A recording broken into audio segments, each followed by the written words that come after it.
Hey, boys and girls, this book is called Acorn Was a Little Wild, written by Jen Arena. Acorn Was a Little Wild, written by Jen Arena and published by Scholastic.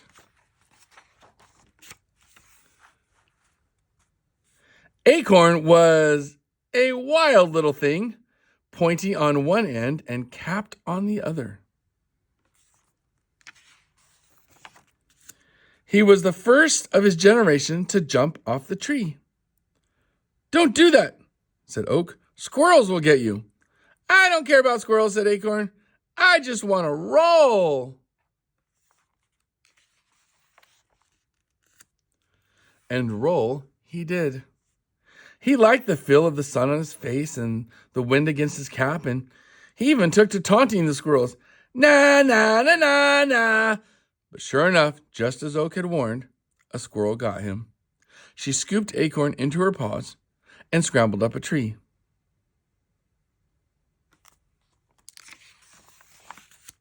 And Acorn loved it because Acorn was a wild little thing. He loved the thrill of the climb and the kick of bounding from branch to branch. Whee!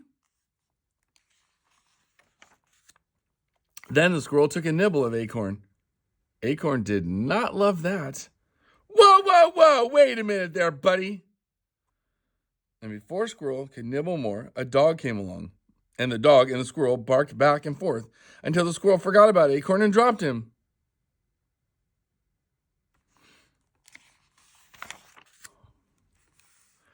And the rush of falling from the tree. It was even better than when Acorn had jumped that first time from the oak. Acorn hit the ground and rolled down the hill again. "Look, no hands!"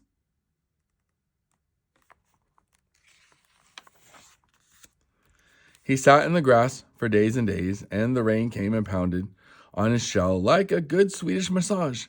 Acorn loved that, because Acorn was wild that way.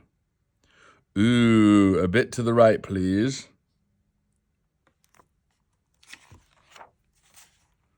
Eventually, another squirrel found Acorn. "Let's go, go, go!" Acorn cheered. "I want to feel that wind against my cap." But the squirrel didn't carry him up a tree. The squirrel took Acorn and buried him deep in the ground. And that was no fun at all.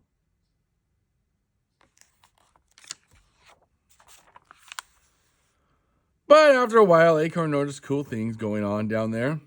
The worms were so chill, wiggling around and tickling him as they passed, and Acorn laughed when they did because even underground, Acorn was still a little wild.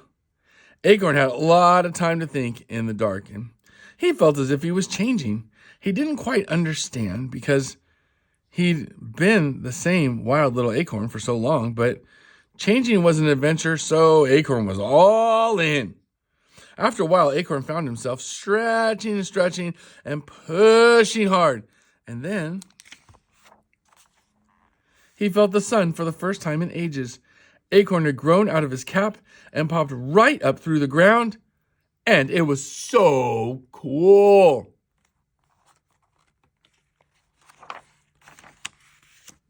He liked it so much, he put down a few more roots and kept on growing day after day, week after week, month after month, year after year. Acorn hadn't lost his wild side. Sometimes he shook his leaves after a summer storm and rumbled after when the squirrels got all wet. And if a fox peed on his trunk, he dropped a stick on his noggin. He never told another acorn, "Don't do that." He always said, "Go for it."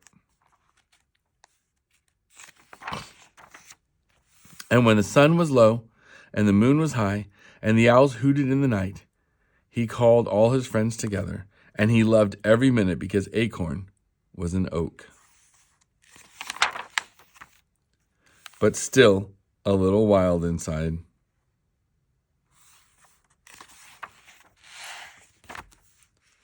Acorn Was a Little Wild.